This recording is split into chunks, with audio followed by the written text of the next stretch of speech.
I want to tell you the story of the second time I ever saw my father cry. But before I do that, I need to tell you another story first. One that takes place 25 years ago at back to school night at the elementary school where I was in the 6th grade and my brother was in the 4th grade. We grew up in a working class community in rural Northwest Missouri. It was an industrial town that was in the process of being abandoned by industry. And in that community, we went to what was considered to be the poor kid school. Now, in that context, I was fortunate. We didn't have much, but we had enough. My identities gave me privileges other folks didn't have. Both of my parents had been the first person in their family to go to college.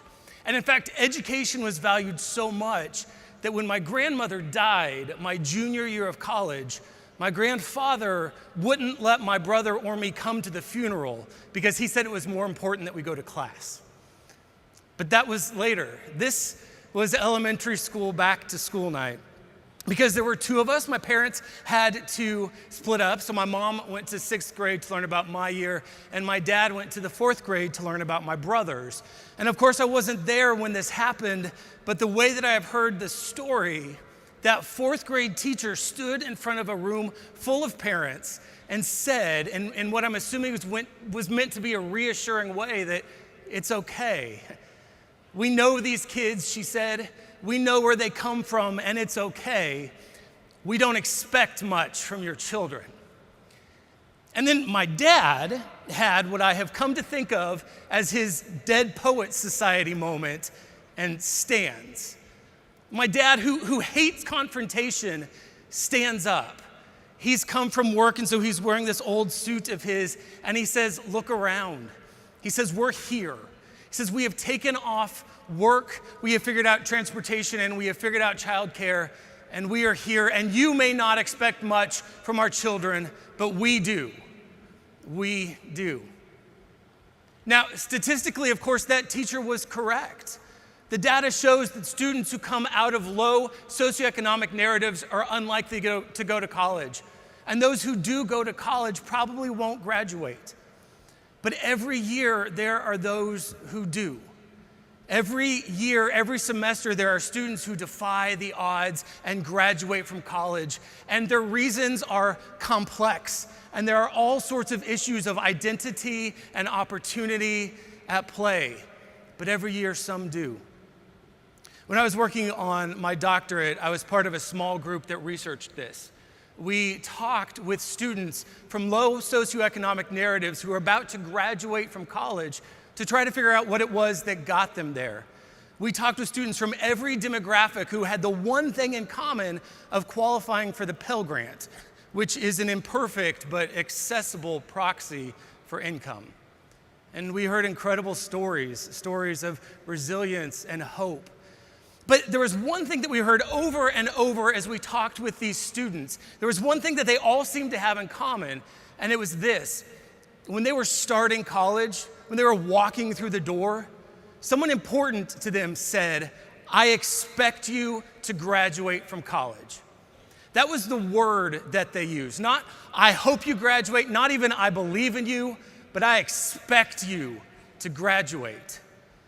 And what we found as we talked with these students was that that expectation became internalized. Someone important to me expects me to graduate from college.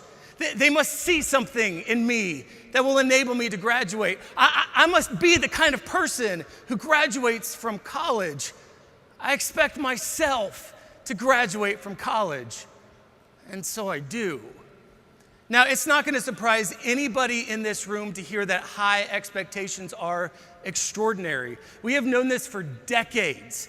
Education research started telling us in the 70s that a teacher's expectations of their students are directly related to those students' outcomes. Research in psychology shows that somebody with high expectations will consistently outperform somebody with low expectations, even when their measured ability is equal. See, high expectations are extraordinary. They're more challenge than they are support. They are individual, they are clearly communicated, and they come from a realistic appraisal of a person's or an institution's or a field's strengths and weaknesses and opportunities. It's not just believing in somebody, but it's saying, I know you. I know who you are, I know what you're capable of, and so I expect you. I once saw Susan Comavez speak, and she said, leadership is how we invade the future, and I think that expectations are how we know what we're gonna find when we get there.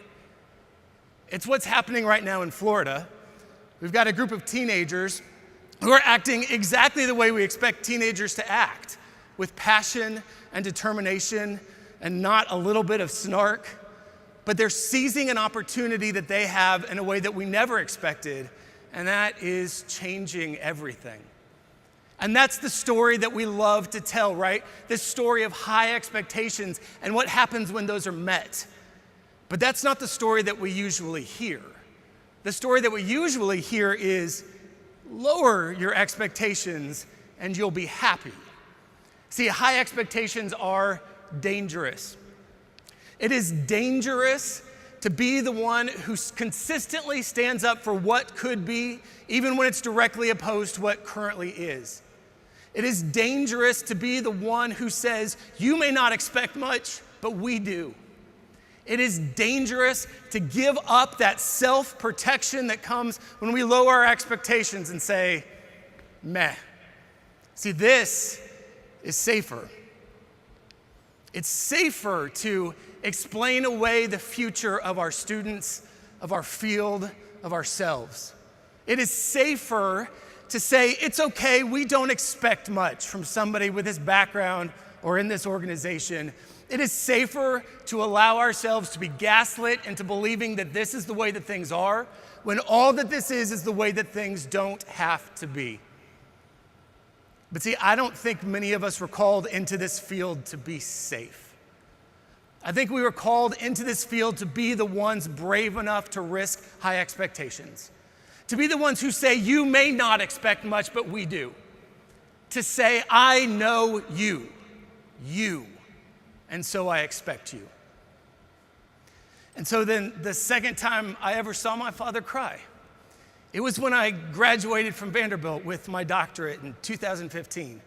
Now, Vandy does graduations well, with all of the pomp and circumstance and ceremony that you could hope for. My parents had come to the ceremony and some friends, Robin was there, and my grandmother. And after the ceremony, there's this huge tent on the lawn with champagne and strawberries and the string quartet, and you meet up with your people and you just celebrate.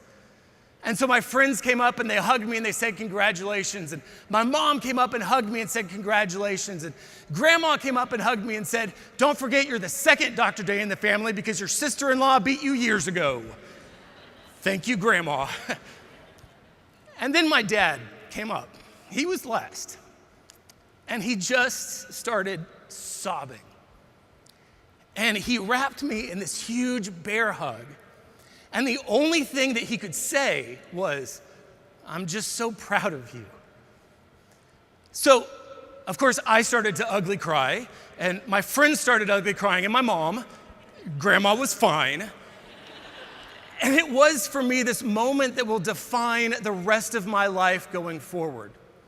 And I was content to leave it at that, just this meaningful moment between a father and a son. But then I heard that story that I told you at the beginning about back to school night and a room full of parents who said, we're here. See, I didn't know that story at the time. I only learned that story about a year ago. And when I learned that story, everything else made sense. See, the second time I ever saw my father cry was not just about that moment on the lawn at Vanderbilt, but it was about that moment 25 years earlier when a room full of parents said, you may not expect much, but we do. It was about pride, yes, but it was also about vindication. It was about the fact that 25 years later, I had proven my father right. Not just then, of course, but especially then. When we are brave enough to risk high expectations, We will be disappointed, but mostly we'll be right. When you say, I know you, and so I expect you.